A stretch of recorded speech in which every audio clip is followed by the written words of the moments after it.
Hello, hello, hello. Welcome back into Untitled. So excited to have you all here with us today. We've got a great show planned out for you. Kendall Valenzuela here. And the dynamic duo, though, is back because we've got the one and only Dwain McFarland. We had Ian Hartitz last week. Dwain, it's great to see you. I'm sorry we didn't have your walk-up music like we usually do for SiriusXM, but maybe we could put it in post-production. How you doing? How's it going? Look, I get it. Tears for Fears, it's just too expensive. Or we could go Arctic Monkeys. Might be, which would be cheaper. I think Arctic Monkeys would be a little Probably bit less than what yes, it would probably cost us for Tears for Fears. So, I mean, we can leave that up to, our leadership team as to which thing they want to pay like $5,000 to insert to lead into the show. So I'll take either one of them, though, just to be clear. Perfect. But I appreciate you thinking of me, Kendall. Yes. No, of course. Good to know. If there's legal action followed, you did not see this. It was not us. Please do not associate us with any legal action that comes with putting any of that music in. But Dwain, I just want to know, because we haven't done a show together in so long. So how's your off season been? I just want to know, how's it going? Off season is going incredible. Like, if some folks are wondering why I have not been doing as many articles since the draft, like obviously I put out the rookie supermodel. We broke down each of the positions, did some rankings after the draft for all the rookies. I've been working on rankings, projections, but just a lot of behind the scenes stuff that we'll kind of give a sneak preview to on some of these things today, Kendall, when we talk about ceiling and floor projections, or boom bust, as our CEO Elliot likes to call it. So making sure that all of those things are ready for the 2025 season, because we've got a lot of really cool things in store for everyone over at Fantasy Life. So I really can't wait to unveil all these things, but been working hard behind the scenes, making sure we've got the data and everything ready to support all of the cool existing tools that we're upgrading, and then the new tools that we'll also be launching. It's going to be great. We can't give you a firm date. I know I've gotten a few DMs from, honestly, Dwain, your floor ceiling projections, but we're excited to share them with you today. So we're going to give you all that. But as always, fantasylife.com. That's where you can go and not only subscribe to the newsletter, but check out the Tier 1, Tier 2 Fantasy Life Plus. And we're going to be excited to start showing you guys some of that. You've heard it in some of our videos, but Dwain's here now, so we get to go through some projections, floor ceiling, all of that today. But before we start that, Dwain, as always with Untitled, we've got 4 quarters. If you hear the buzzer, you could be like Ian and just, blow it off and continue talking. That's totally fine with me. We're going to start with, though, Did You Hear, presented by Bud Light.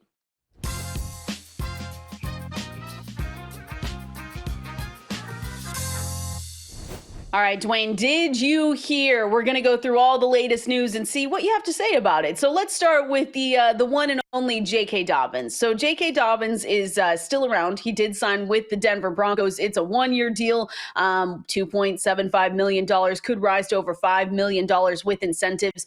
I'm curious for you, Dwain, I feel like you and I have talked about this a little bit before. Does this move the needle for you at all? Obviously it's worse for Jaleel McLaughlin, Audric Estime, but what does this do for you in the projections for rookie RJ Harvey? Yeah, so I didn't really move RJ Harvey. It could end up being wrong, because J.K. Dobbins is obviously a bigger threat to RJ Harvey than what we saw from Audric Estime last year, as well as what we've seen from Jaleel McLaughlin. If we look at, J.K. Dobbins last season, did he have that long breakaway speed? No, it wasn't quite what it was. But still, like, if you look at the number of carries that he had that went for at least 10 plus yards, Kendall, like, this is a guy that was still very explosive. 14% of his carries hit that threshold. The average for an NFL running back is 9.5%.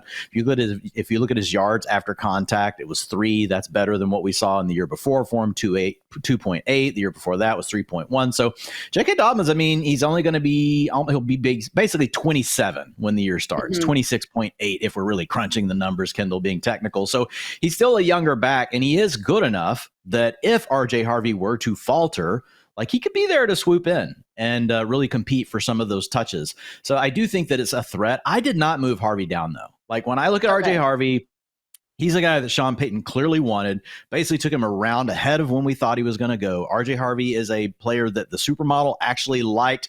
We thought the supermodel was going to like RJ Harvey more than his NFL draft capital based on mock drafts. It was saying he's a value. He ended up looking like a tad bit of a reach going where he did to the Denver Broncos. But the point is like, this is the guy that Sean Payton wanted to make sure that he got. And he got his guy. So I want to still bet on the ceiling for RJ Harvey. So whenever I rearrange the projections here, You already said it. Mostly what I did is I just took the carries away from Audric Estime and from Jaleel McLaughlin. I left McLaughlin like with a little bit, but I pretty much erased Estime and gave those early down touches to J.K. Dobbins. But I mean, we're talking about a player that I think probably gets like 30% of the carries. Like that's what I have it projected around. If Harvey were to come out and do things, that got him, in trouble with the coaching staff, like obviously that could change. And I do think Dobbins is good enough in that scenario. He could really force some of those carries away from Harvey. So for now, not doing anything, but it could play out over the season where this is a bigger problem for RJ. I think it gives him a little less breathing room than what he had over the other guys. That's what I kind of came to the conclusion of when we saw this news, Dwain, because I just said, okay, J.K. Dobbins, like, it's never a bad player. It's never a bad idea for, teams like the Denver Broncos to bring in someone else just to have in that backfield. It's not good for us in fantasy, but I'm kind of done believing that he's ever going to be great. And so I saw a lot of people saying like, oh, time to move RJ Harvey down the ranks. And so for me, Dwain, too, if you like RJ Harvey, he's probably now going to, depending on who you draft with, come at a little bit of a discount because there might be someone in your league that does actually believe that J.K. Dobbins could take away from him. So for me, I'm looking at it and saying, okay, Harvey could handle, the same amount in the passing game. I think that's what you have in the same projections here, and just a little bit of split work there. So as someone that I draft, I have a good amount of RJ Harvey. I'm not necessarily worried about it. So I was okay with this. Yeah. I still have RB. I have RJ Harvey as my RB 18. Which is ahead of our consensus of 22.8. Ian's at 28, sniffing glue, and then we've got Waz is at 21. We've got Friedman, wet blanket Friedman is at 24, and I'm at 18. So maybe I'm the one sniffing glue, but at this point, I'm taking him over Joe Mixon. I'm taking him over Alvin Kamara. I've got him right above James Conner, and those are all guys that you could look at it and say, man, I'm taking the veteran, and I'm not gonna freak out and be like, oh wow, you're wrong. Yeah. But I just want to bet on the ceiling with RJ Harvey. And when you look at what I've done, I haven't even given the guy 50% of the rushing attempts, right, in the projections. But I do have him getting on the field and passing downs, and we know what Sean Payton has done with some of these running backs. We're not saying he's Alvin Kamara. We're not saying that he's even Darren Sproles. I think he's a lesser version of those two guys in the passing game. But Sean Payton, he is the wizard at drawing stuff up behind the line of scrimmage and really ramping up targets per route run for these running backs. Like we saw Javonte Williams. He's not an elite receiver. This dude had 25 plus. He had 25% plus targets per route run in some of his seasons with the Broncos. Once Sean Payton got there, we've seen it happen for other guys, and just over the history of Sean Payton, you don't have to be a great receiving back to get a lot of targets in his offense. And so I think RJ Harvey's a plus receiver. Again, I don't think he's an elite receiver, but man, when you put him together with Sean Payton, there's a chance, Kendall. If this guy gets 60% of the carries and gets 55% route participation, he could be in the running back one conversation. Very explosive playmaker as well. So I want to be in on RJ Harvey. So I'm just trying to stay ahead of consensus, and I'm not changing that. I'm with you. Let's see does your mind change if we go to, did you hear Nick Chubb did sign with the Texans? Does that move the needle for you at all? I know you mentioned Joe Mixon just a few minutes ago, but I mean, listen, Dwain, it doesn't for me. I wrote this up. I've got, the newsletter coming out for tomorrow, got, the fantasy news spin coming out on Sunday, but he did sign a deal 1 year, $2.5 million. It can be worth up to $5 million with all of his incentives. But I don't know, Dwain, for me, it feels like the Nick Chubb of old is probably in the rearview mirror. Unfortunately, this is one player I would love to be wrong on, though, because we have always loved Nick Chubb for fantasy football. But after his awful injury and then breaking his foot last season, it just feels like it might be an uphill battle for him. Yeah, I agree with that. So Nick Chubb is an older back that doesn't look like he once did. J.K. Dobbins, you could argue, looked as good as he ever did last year, minus that long speed, and a younger player. Whereas Nick Chubb, we're talking about a player that's, getting up there in age, getting up there in touches, all those things. And then last year, it just really wasn't a good season for him. Having said all that, Joe Mixon's also going to be 29, and he has a lot of mileage. He has a lot of tread off the tires. So I think what we're probably seeing here is, the Texans, they did reach essentially in the draft to get Woody Marks. And he's really more of a receiving back, or at least that's what he was in college. Dameon Pierce seems to be out of favor. So kind of similar to what we just talked about. I pretty much erased Dameon Pierce from the equation. Dare Ogunbowale, I had already kind of taken down. So I think we kind of have Joe Mixon as the lead back.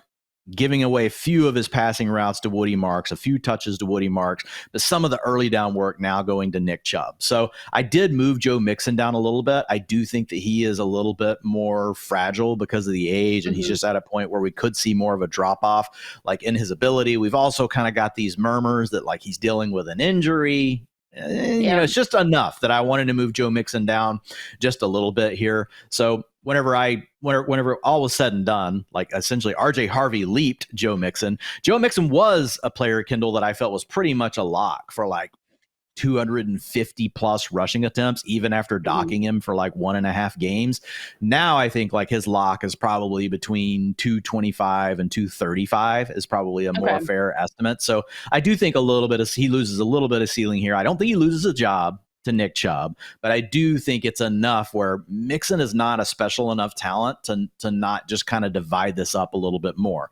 With RJ Harvey, we're betting on the idea that maybe he really is a special talent and just takes over the backfield. So with Mixon, I did ding him a little bit more.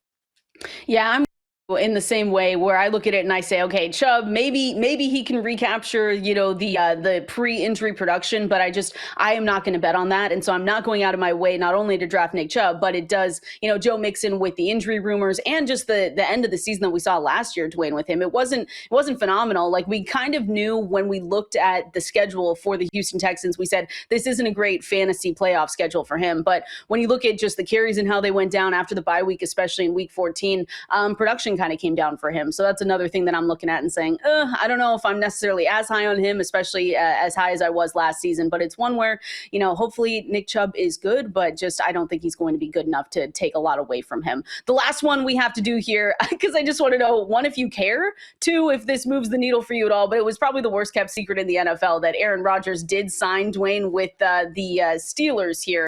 Again, one that we probably all saw coming because they just didn't have a quarterback. But what do your projections say? Are you back in on Aaron Rodgers? Is this finally the time, Dwain, or should we kind of give up on that? I'm not really on Aaron Rodgers per se. I think it's going to be a fascinating experiment to see Aaron Rodgers butt heads with Arthur Smith. I think these are very two hard-headed people that want very different things out of the offense. So I think that's going to be basically a soap opera like all year. In fact, I wouldn't be surprised like if Arthur Smith is gone like at some point in the year, just because like you've made the bet on Aaron Rodgers, like you're probably going to need to run his offense. Having said all of that, Aaron Rodgers like also needs to be humble and go back to what happened to him in Green Bay whenever he had to play with Mike McCarthy, who was essentially just saying, fine, we'll run your offense. We're going to run 3 wide receivers. We're not going to move people around. We're going to let you play in shotgun. Aaron Rodgers eventually fell off in that style of offense. Defense is caught up, right? Then we had the switch over and he got more under center. He was doing more boots, more play action, all these sort of things. And suddenly we got this resurgence in Aaron Rodgers' career in those couple of years before he ended up leaving. So the truth is probably somewhere in the middle. Like if they could find a way to be this balanced offense and try to win through efficiency, I think that would be good. I don't think I want Aaron Rodgers though, as far as fantasy goes. The big takeaway is really just for DK Metcalf. Like DK Metcalf is really all they have. And if we look at last year with Devontae Adams, Kendall, I think if you had Devontae Adams on your team at the end of the year, you were loving it. Aaron Rodgers was enough to fuel an old wide receiver that was able to be a league winner for you down the stretch. And if we look at DK Metcalf, I know the buzzer went off. I'm going to go Ian here. No, keep but going. Just real quick, DK Metcalf, if we look at him and his profile, like as a wide receiver, he's really been more of a wide receiver too, but he's borderline on breaking into that wide receiver 1 territory in 2022 and 2021, which was before what? Before Jackson Smith and Jigba arrived on the scene to go along with Tyler Lockett. Now suddenly we had 3 mouths to feed instead of 2. Back in those days, whenever it was just him and Tyler Lockett, and he was heading into his 4th and 5th seasons, we did see a glimpse of DK potentially getting to that wide receiver 1 threshold. And I do think there's a chance that Aaron Rodgers just locks on to this guy because, like, who else are we throwing to? Like Roman Wilson would have to make a step forward. I mean, Pat Freiermuth, maybe they trade for Jonnu Smith. I think DK is clearly the best thing they have on the team with George Pickens gone. Well, and wouldn't you agree? Like, I've been talking to some people about this, but DK Metcalf has been pretty disappointing when we look at it in fantasy or just overall career, however you want to look at it, like wide receiver 2 numbers for a guy that we should expect to have a lot more as just like that alpha wide receiver 1. I just, for me, Dwain, as like, you see my Seahawks shirt. So as a fan and as a fantasy football manager, it's like, it's been really disappointing with him. Yeah, I mean, but if you think about DK when he didn't have as much target competition, though, those were the years where like he was right there on the cusp of being able to give you those fantasy wide receiver 1 seasons. You're right. Whenever he had all the other targets around him, which that just happens to a lot of guys. Like that happens to a lot of different wide receivers. Now, who knows if it'll be enough? Because is Arthur Smith going to just offset it all by being such a run heavy, coordinator? And we know that Mike Tomlin's very willing to also lean into the run. So, I mean, you are correct. If we look back at DK Metcalf, I mean, really the closest that we've gotten is a wide receiver 14, wide receiver 15 finish. He did have that wide receiver 6 finish where he scored 17.1 fantasy points when he went nuts on the touchdowns in his second season in the NFL, but the touchdown regression then came back to earth. So been more of a borderline wide receiver 1. But I really do believe, like, if Aaron Rodgers gets his way, they get to throw a little bit more without the target competition. Like, I think DK he's squarely in the wide receiver 2 conversation, and he has a chance. Okay. Like, there's a glimmer of hope that he ends up being a low end wide receiver 1. All right, DK Metcalf season. I love to hear it, even if he's not on the Seahawks, because I want to see him continue to be successful here. That was Did You Hear, presented by Bud Light.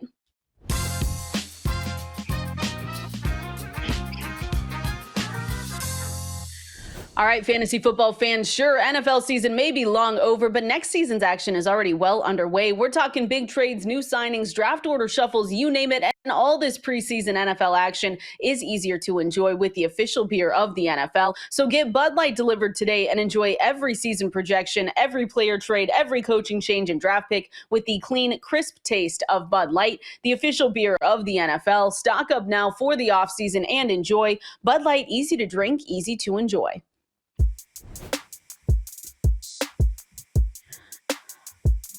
All right, Dwain, we are going to get into your floor ceiling projections, but this is Untitled, so we have to put some kind of spin on it just to continue to make it fun and exciting, because your floor ceiling projections, like I said, will be out here soon. I've got people asking about them, and it's going to be really, really fun to see on the website at fantasylife.com. So I've got 3 names here for you. We're going to flip an actual coin to see which one we're going to get. So of course, heads is going to be the ceiling projections, tails is going to be the floor projections, and we'll start here with, did you see that? Justin Fields.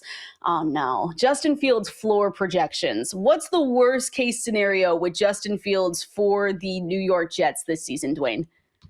Yeah, so real quick, with the way that the floor and the ceiling projections work, what we've essentially done is we've looked at each component that make up fantasy points for each position, right? So you've got passing yards, you've got passing touchdowns, you have rushing yards, rushing touchdowns. If we're talking about quarterbacks, those are the main things. And obviously we've got interceptions. And we also know which stats across all of those are more steady or stable, and which things offer more variance. And the things you think you're going to have more variance with interceptions and touchdowns than you are with passing yards.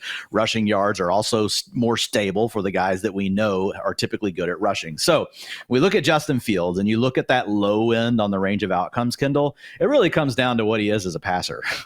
And it comes out to 15.6 fantasy points per game. And if you look at Justin Fields, I've got him projected for 191 in the model, but the low end would be 169 with only 0.84 passing touchdowns per game. That would really hurt. The model is not like dinging him a ton as a rusher, because it knows that that's a more stable stat for someone like Justin Fields that's demonstrated what he's been able to do over the course of his career. So the sad part of this is, like, I think we kind of have to admit that Justin Fields has not been a good passer, and so it would be out of the ordinary for him to actually have a big passing season, right? Now, the ceiling for his passing yards is only 213, so it's not like we're going crazy. So if you go back over the course of Justin Fields' career, Kendall, and just look at get rid of the injured games, get rid of the games where he came in, halfway through a game, early in his career to take over or something like that, and just look at the games where he had 90% of the snaps or more, he averaged 180 passing yards per game. So I've got him projected slightly more than that in the median at 191. but the floor is accounting for something lower than that. But if you look at him as a rusher, I've got him projected for 51.5 per game. And if you look at that same 90% threshold over the course of his career, he's actually averaged 55 rushing yards per game. I mean, we're talking about someone that's like Lamar Jackson on that level. And you remember that one season, Kendall, when he was just taking off and 80-yard touchdown runs against the defenses for the, when he played for the Bears. So there's a really high range of where he could really smash, if he were to smash, would be getting a ton of rushing touchdowns, because he's still never really done that yet in his career. It's been he's been more like Lamar, might give you anywhere from 4 to 7. But if it somehow turned into a scenario where he gave you 10 rushing touchdowns and he was averaging 55 rushing yards per game, that would be really good. That would put him at 23.7 fantasy points per game, which is the 8th best ceiling across all quarterbacks in our, floor ceiling model. So there's clearly some ceiling here for Justin Fields. I think the most fragile part of it, though, is his passing yards. I will say this, though. We do get rare spike seasons in the passing game from quarterbacks. It's much more possible than seeing someone like Jared Goff suddenly run for 30 yards per game. That's never, ever happening. Jared Goff can't do that. It's just not feasible. But could Justin Fields throw for 225 yards per game and just catch a spike year and then maybe throw 1.5 touchdowns per game? Yes. That's something that's much more likely to happen. Last thing I'll say is I did the research on all this. Folks can go over fantasylife.com. They can check it out. It's an article. It's up for free. And it just really talks about how much does rushing matter for quarterbacks? And I took everything through the lens of breaking everything into tiers as passers and then looking at the mix. Okay, if you're this kind of passer, but you're this kind of rusher, what does your ceiling look like? And Justin Fields falls into this group, Kendall, known as group 5. Below average to bad passers. So that's less than 225 passing yards per game. And I looked at it and it's not good. You can imagine guys like that don't score very many fantasy points. But the ones that did were all of Justin Fields' archetype, right? So Jalen Hurts in 2024, 42 rushing yards per game and 0.93 touchdowns per game, even though he didn't get to 224 yards passing per game. Lamar Jackson's on that list twice. Robert Griffin III is on that list. So there is a way that we could see Justin Fields, honestly, be one of these quarterbacks that sneaks into the top 6. I've got him as my QB 9-10 right now, but he does have a chance of getting into that top 6.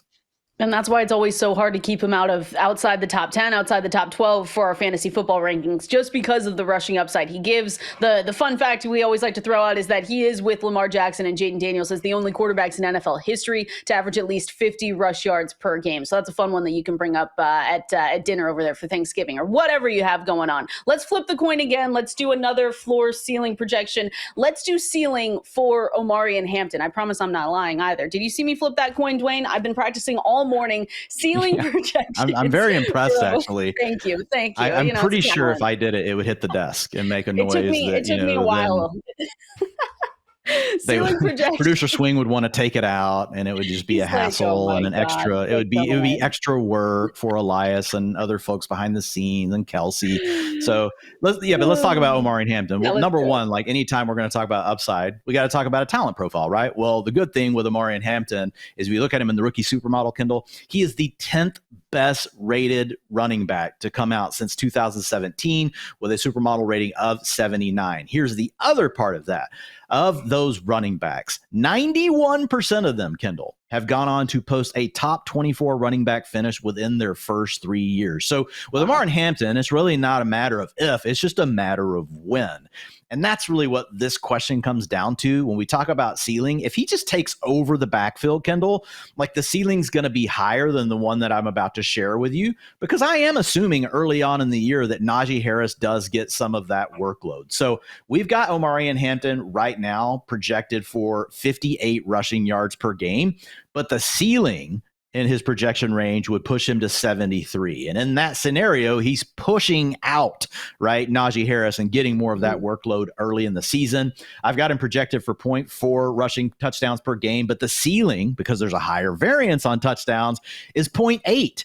So we're talking about a guy, and think about it. We're talking about the Chargers. We're talking about Jim Harbaugh. We're talking about Greg Roman. We know that they have this identity that they want to really physically impose their will on other teams. Omarion Hampton is this big back. He's got a nice blend of size, power, speed, all those things. And so we could really see him, he's a guy that could score 15 rushing touchdowns. Like, it easily is in the range of outcomes for him. So once you put all of it together and then you look at, what he would do as a passer, which I'm not grading him super high. I've got him at 13 receiving yards per game. But the ceiling is 17.9 fantasy points per game in a PPR league, 16.6 and a half PPR. So that's really getting up there. Omarion Hampton, like, if you look historically at running backs that have been in the top 12, Kendall, that would get you there. 17.9 fantasy points per game would put you in the top 12. It would actually put you closer to like running back 9, running back 8, somewhere in that range. So I think it just really comes down to, at what point in the season does he take Najee Harris over? Like, the floor case would be Najee Harris is just good enough, Kendall, to keep that from ever happening this year. Exactly. And it remains more of a 50-50. It remains more of a 45, Omarion Hampton, 35, to Najee Harris, and then they share a little bit with someone else, right? And then you get Justin Herbert doing a little bit. So there are paths to it not working out for Omarion Hampton. Najee Harris, like, he's at least a capable starter in the NFL. No one's going to mistake him for being a superstar.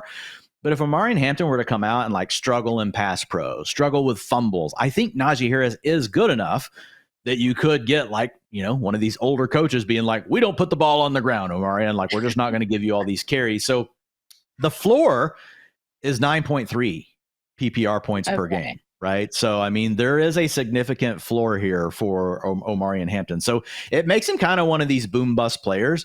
But I don't know about you, Kendall. I like to swing for the upside. When I'm playing fantasy football, I want to swing for the upside, even if that means I've got to take on a little bit more bust risk. And so Hampton is a guy that I'm still very into in fantasy this season, as far as guys I'm targeting heavily in my drafts. And I'm leaving a light on for Najee Harris as well. Like, if I miss out on Omarion Hampton, I don't think that's a bad consolation prize to go ahead and draft Najee. Like, he's someone that we've always mentioned is very durable, right? 1,000+ rushing yards in each of the past 4 seasons, never missed a game. And of course, now that we say that people are going to come back to this episode and be like, why'd you jinx him? But it's one of those things where you can say like, okay, explosive play and success rate last season wasn't great. There were times that Jaylen Warren looked a little bit better, if not a lot better than him. But I'm still believing that Najee Harris isn't going to allow Omarion Hampton to just get away with everything that easily. And so I think he's still going to be involved, even though it's a 1-year deal. I'm leaving the light on a little bit for Najee Harris to at least make that something. Yeah. Are you avoiding Omarion Hampton? I'm definitely the highest of all of our rankers on Omarion Hampton. I've got him 15th. Ian's at 19. We've got Waz at 18. We've got Friedman, wet blanket Friedman's at 19. So I'm definitely higher. And then like I'm looking, for Najee, I'm definitely the lowest. I'm 36. Ian's at 35. Wet blanket Friedman likes old running backs that didn't get a lot of money. He's at 31. Right. So I have him right in the middle. Where I have are him you? I have him at 34 right now for me. You for have Najee your Harris. rankings ready and they're not on the site yet? Come on, Kendall. Listen, we have to, I know I'm ready to show everyone, but I have him at 34. We're close, Dwayne. We're at the point though in the year. And then hang on, let me look at Hampton really quick. I think I have him right now at 18. No, sorry, 17. Okay, 17. 17. So close. you're between where I'm at and the rest of the rankers, and I'm at 15. Okay, so you're not avoiding him then. You're drafting. I'm not avoiding him at all. I'm just saying that I'm okay if I miss out on Omarion Hampton. I'm not just like, oh, I can't believe I missed out. If someone ahead of me drafts him, I'm going to say, all right, well, I'm still going to try and go get Najee Harris. Like, I'm just not completely out on Najee, where I'm just saying I don't want anyone in this backfield unless it's Omarion Hampton. That's kind of where I stand with it. Yeah, and I'm fine with that too. I mean, I think it would take a pretty big like gaff like by Omarion Hampton. Like, he would really have to struggle to unlock a lot for Harris, but Hampton could get hurt. And if he did, like we know that Najee Harris has shown he can handle that 300, 350 touches in a year. Exactly. And I think that the Chargers would be inclined to just feed him. And so I think there are paths to Najee Harris, like being a guy where we're like, whoa, Najee Harris and a pretty good offense getting 325 touches because Hampton's out. We would be in on that. Exactly. So I'm still in on him. Like I said, I'm keeping a candle lit for him. Where's he going? I'll look this up later. But let's do one more here really quickly with Jackson Smith and Jigba, because again we're talking about the Seahawks. I got my Seahawks shirt on. Let's go positively, Dwayne. What's his ceiling projections for 2025 with you? So 20.3 fantasy points per game in a PPR, 16.9 and a half PPR. So I've got him projected for 5.6 receptions per game. He's a guy that I've got sitting around a 25% target share, but his ceiling would be more around a 6.6 receptions per game. I think the biggest challenge for JSN is like the yardage, right? And how much could happen from a yardage perspective, because he is a low ADOT player. He doesn't work down the field a ton. And that's part of what helps unlock an even larger ceiling, right? As far as receiving yards per game, but it still came in really good. And the reason why is because if he does catch nearly 7 passes per game, well, then they don't all have to be down the field, but his ceiling is 82.7 receiving yards per game. So I think whenever you look at JSN, like it's so interesting, Kendall. And like, I'll like really want your thoughts here, because we have the addition of Cooper Kupp. And Cooper Kupp, like, what are they going to do with Cooper Kupp? It like the best thing to do with Cooper Kupp at his age is to play him in the slot.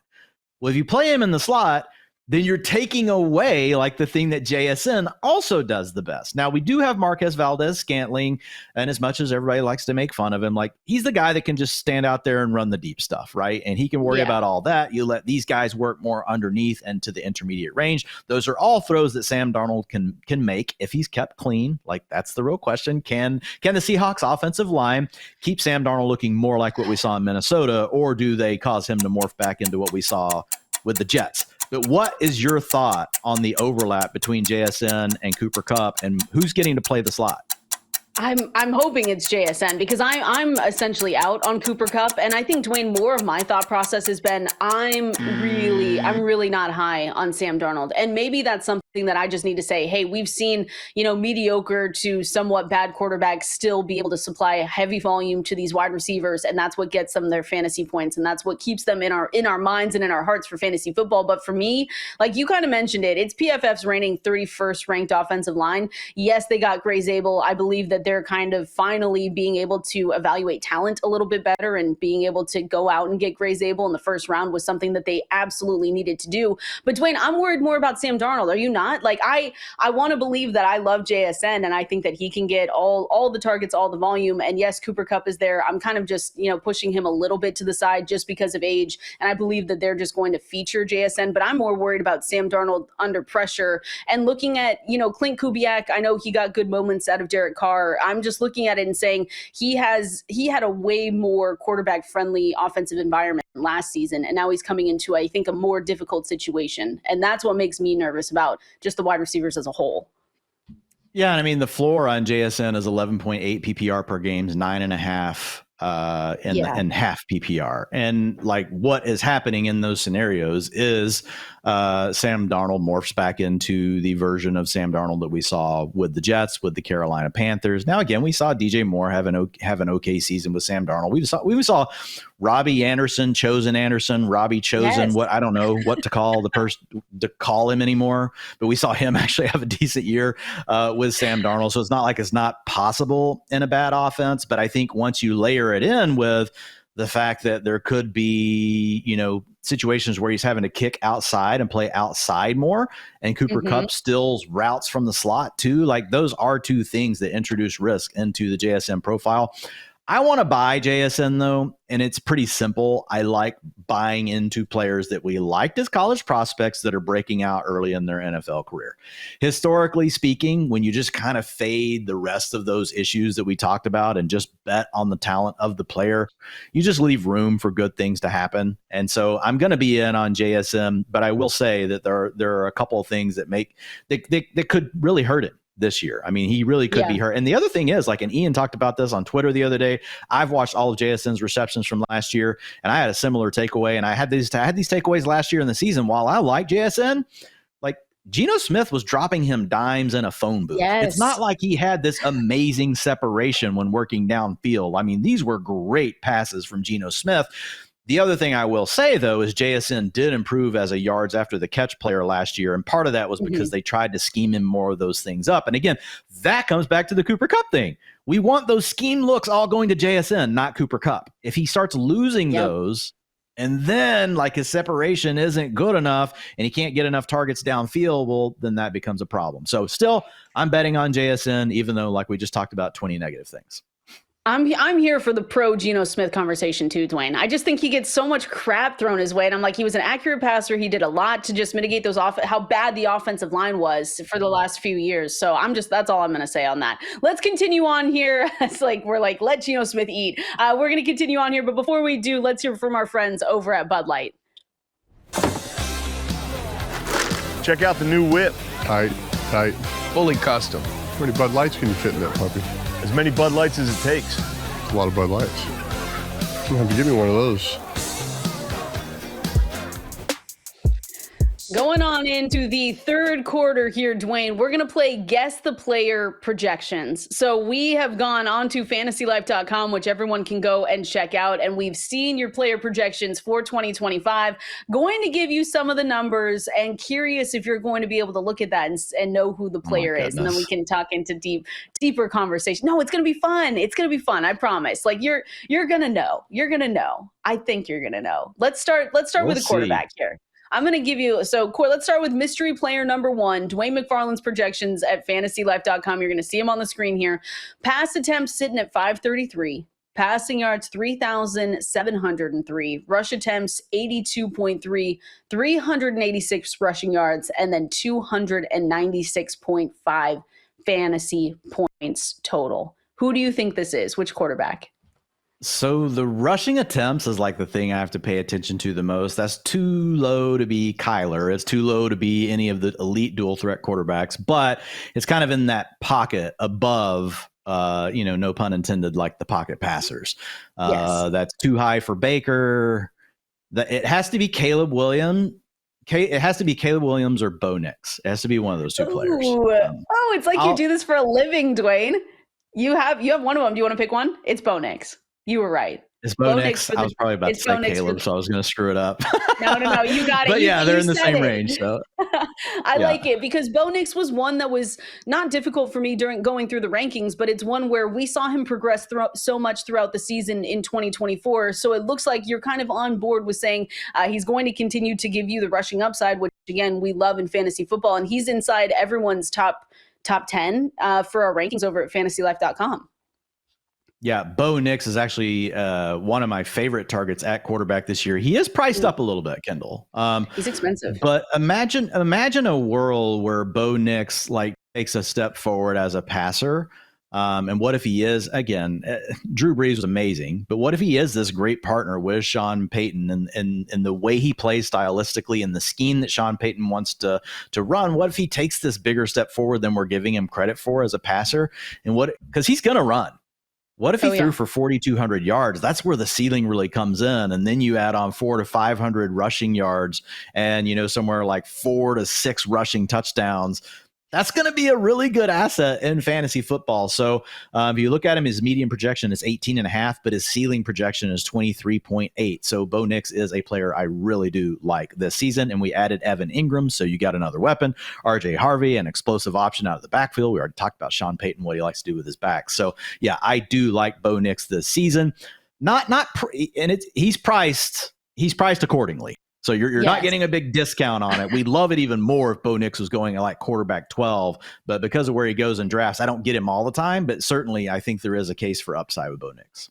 It would have been awesome if he was priced like Jaden Daniels before people knew that they should be drafting Jaden Daniels, that he was going outside the top 12. And I remember everyone was shouting from the rooftops, especially you saying, hey, a guy with a profile like this, not to say Bo Nix is Jaden Daniels, but you're like, the rushing upside is something that we always chase. And so I agree with you there. Like, I think the progression that we saw from the beginning of the season to the end with him and Sean Payton, like their work together, there's still work to be done, but I do agree with you that I've got Bo Nix, I think at not at 10, I think, in my rankings right now. So I'm right there with you with him. Let's go to player 2. Let's see if you can get this guy over here. I'll give you, like, he's this is a running back. You're going to know this, but when you look at some of the numbers here. So rush attempts 193, 897 rushing yards, 4.6 yards per attempt, 39 targets, and 187.3 fantasy points total. Which running back do you think this is? I'm not going to get this one. This is so hard. This one is so hard because there's so many running backs that are in this range of 190, 190 attempts, 900 yards. How many touchdowns?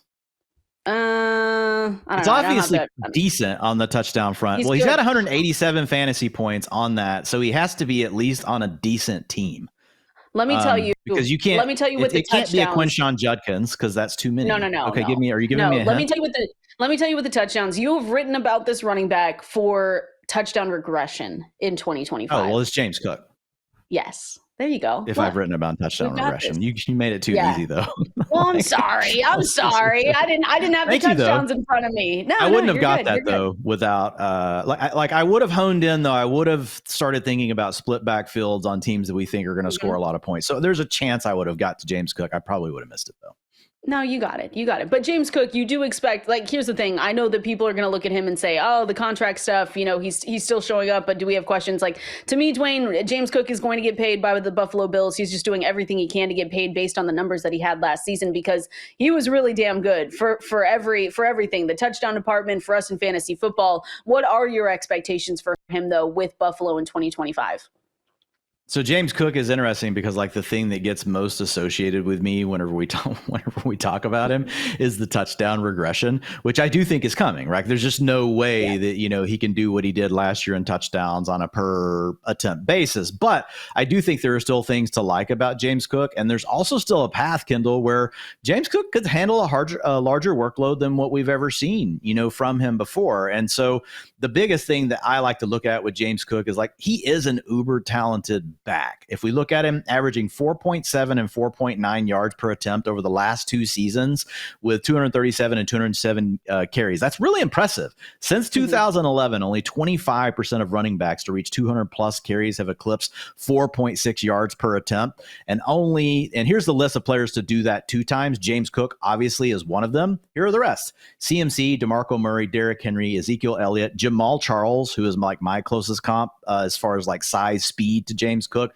Jonathan Taylor, Josh Jacobs, LaShawn McCoy, Mark Ingram, Nick Chubb, Saquon Barkley, Todd Gurley. That's a really freaking good list to be on. Yeah. So I think at this point we know that James Cook is good at football, even though we think that his touchdowns should come down because he just scored, 16, I think, last year, Kendall, in the regular season. So it's really hard to score 16 again. I've got him, projected to probably hit that 7 to 9 range, but he could also get more snaps. He could get more carries. He could get a few more catches. And he plays in an offense that, while it's not what it was 2 years ago, they do want to run the ball more, and he could get more of the carries. So I still think there's paths for James Cook. And I have been drafting him because he slides past ADP right now, Kendall, in almost every DraftKings or Underdog draft that I do. Like, he usually falls like 7 or 8 picks past ADP. Maybe it's just the drafts I'm in. But every time he does, I just take him. I'm like, I'm going to take this discount while I can. So I think there's enough positives to still really like James Cook. Yeah, I'm with you. Like I said, I believe that he's still going. I think people are just nervous about the contract situation. I'm like, I just, in my heart of hearts, Dwain, I believe that they're going to pay him. They just have to get to the right number, because I believe he said he wants 15 or 16 million a year, which would put him as one of the higher paid running backs in the NFL. He's there this week. Yeah, he's there. So he's like, making an act of good faith. They're gonna get it done. I know that people will also look at the history and say, well, during Brandon Beane's time as general manager, he's never given, a second contract to a running back that they went out and got. So all that to say, I'm with you. I'm also he's better than any. Exactly. He's clearly better than any running back that Brandon Beane has ever drafted before. Exactly. So don't be nervous see if he ends about up drafting him. Getting what he wants. which could be another story. I don't think but he, I think I they don't figure think he it out. gets what he wants, but I think they Yeah, I figure don't it out. either. Let's do. I don't think he gets up there, but let's do one more player here. This is a wide receiver, so that you're going to guess the player based on the projections. This one's a little bit difficult too, but targets 111. You have 75 receptions, 1,030 receiving yards, 13.7 yards per catch, and then 188.5 fantasy points total. Which wide receiver do you think this is? Okay, so that's pretty decent points for the receptions and the targets. Mhm. So this has to be an offense that we like, but obviously this is not a target hog, so it has to be. I'll give you eight It has to be touchdowns like as well. a 8 touchdowns. So it has 8 to be like touchdowns. it has to be someone like on like the Dolphin. It could be a Jalen Waddle, it could be a T Higgins, could be Terry McLaurin, could be That one.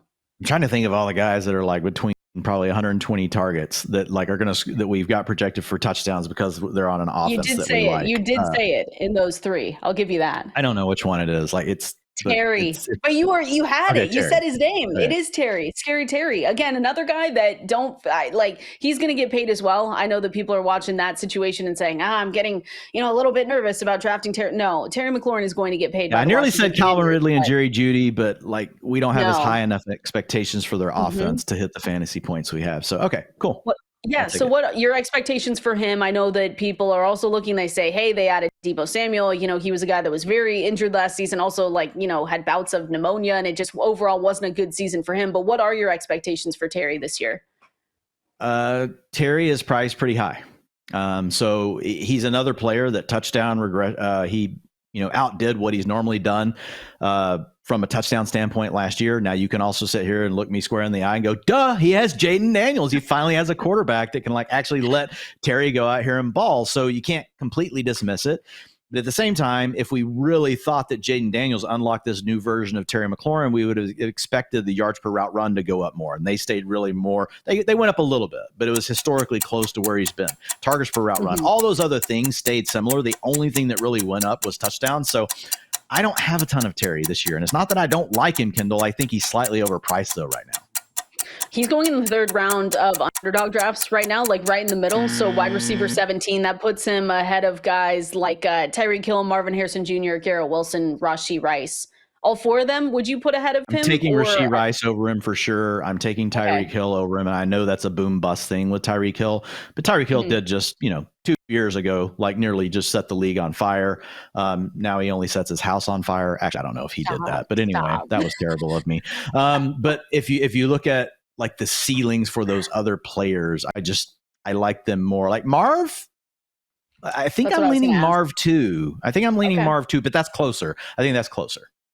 Okay, there you go. Again, wide receiver 17. All these projections are at fantasylife.com. So if you want to check out, you even have you have your week 1 projections done, Dwain. You're a sicko, total sicko. So if you guys are looking for week one decisions that you need to make right now, make sure you go and do that. But again, fantasylife.com to see all of that. We're going into the 4th quarter here, Dwain, and I want to know your breakout meter for fantasy football players going into 2025. We'll do it on a 1 to 10 scale. 1 being there's no chance, there's no breakout here. Do not believe this. 10 being I fully believe that this player could break out in 2025, and I'm all in. I'm buying it. So let's start with someone that I know you loved. I loved as well, and I think a lot of people loved him. Rome Odunze, though, for 2025. We can look at glass half full, Dwain, and just say last year was a wash for everyone, especially Caleb Williams, Rome Odunze. They had Shane Waldron, who everyone knows that you and I absolutely do not like, and it just was a bad situation that he was in. So on a scale of 1 to 10, what do you think about a potential Rome Odunze breakout for 2025? This is going to sound like such a wimpy, take, but I'm just going to go. Yeah, I'm going to go with a 6. It's a 6 to a 7. I would say like a 6.5. Like there are enough comps And like, so if I go back and I look at wide receivers taken in the first round, and then I look at, obviously their fantasy points is the first thing you look at, but then you look at their underlying data points. And the things I like to look at, PFF receiving grade, I like to look at targets per route run, target share, yards per route run. So all these things that kind of tell us, the story about the player. And Rome was a really strong profile as a rookie in the supermodel. So he gets a little bit of leeway. There are some really bad comps in here, Kendall. There's Treylon Burks. How do you like that? Rough. Not good. Not good. There's Devontae Parker. How do you like that? Not good. Oh my gosh. How about Rashad Bateman? What's that doing for you? How about Corey Coleman? Right? Don't jump off the bridge. Hang on. I'm going to give you a glimmer of hope. All right. DeAndre Hopkins is one of these names. So DeAndre Hopkins was there, a guy we've already discussed on this show, Jackson Smith and Jigba, who did bounce back big.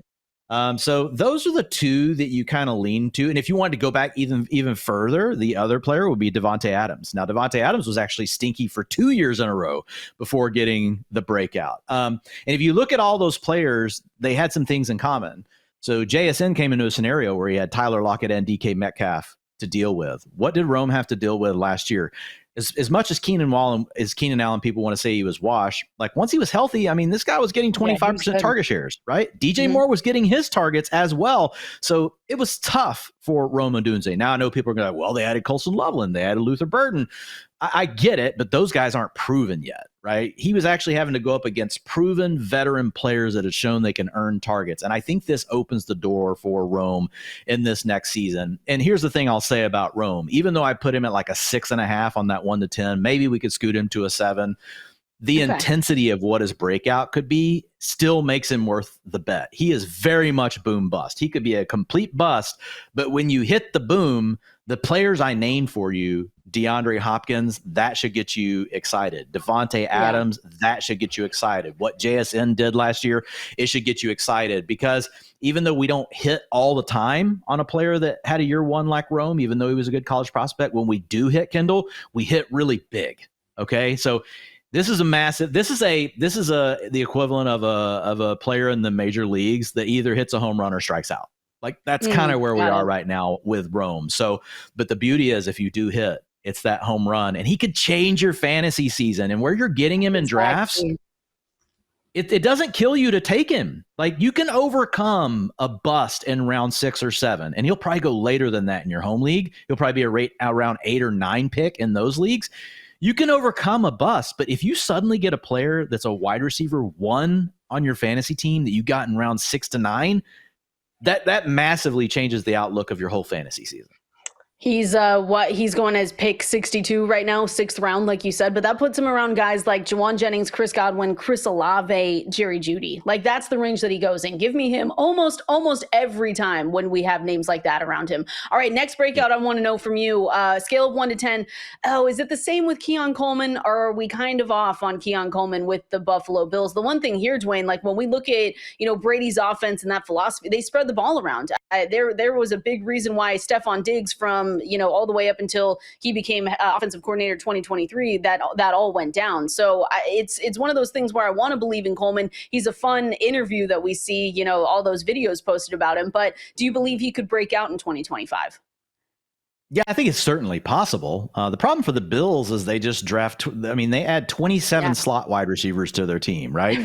And you can throw Dalton Kincaid in that mix, right? You got Dalton Kincaid, you've got Khalil Shakir, you've got Curtis Samuel, you've got Keon Coleman. All these guys are better off playing from the slot. They don't have anyone, and even Josh Palmer, even though he's played outside, would probably, his best fit in the NFL probably would also be as a slot wide receiver. So I think the challenge for Keon Coleman is right now, because of the other guys that are playing the position he's best at, he's being asked to take a step forward and do things that he never really showed he was great at in college, and that's playing outside, being able to beat all these different coverages. And so that was a challenge. Now, having said that, same criteria that I looked at for Rome Odunze, not near the prospect coming out of college, did not grade anywhere near Rome Odunze in the rookie supermodel. So it's really, I'm taking two things, his prospect profile and then what he did in year one. But in year one, Kendall, you could argue that he was actually better. Like his PFF receiving grade was better than Rome Odunze. If you look at his yards per route run, 1.71, way better than Rome Odunze at 1.18. But again, he didn't have the target competition that Rome did. I would have expected Keon Coleman to have a better year one in the NFL, considering the fact that the Bills didn't really have a go-to high-end target earner. They were just spreading They were spreading it around to a dude that just, his whole bit was that he doesn't wear shoes, and Mac Hollins. So Keon lost the starting job from what he had early in the season. So Keon Coleman, I'm going to put it at a 4. I'm going to put Rome at that 6.5 to 7. I'm going to put Keon Coleman at a 4. It could still happen. He showed some flashes. I also don't think the ceiling is the same if you get it right as to what we're talking about with Rome Odunze. Thank you so much for hanging out with me today. As always, everyone, make sure you go to fantasylife.com. The projections that we talked about, the week one projections, if you want them, all of our rankings are over there, and all of our articles are 100% free. Same with our newsletter, fantasylife.com. We'll see you here next time.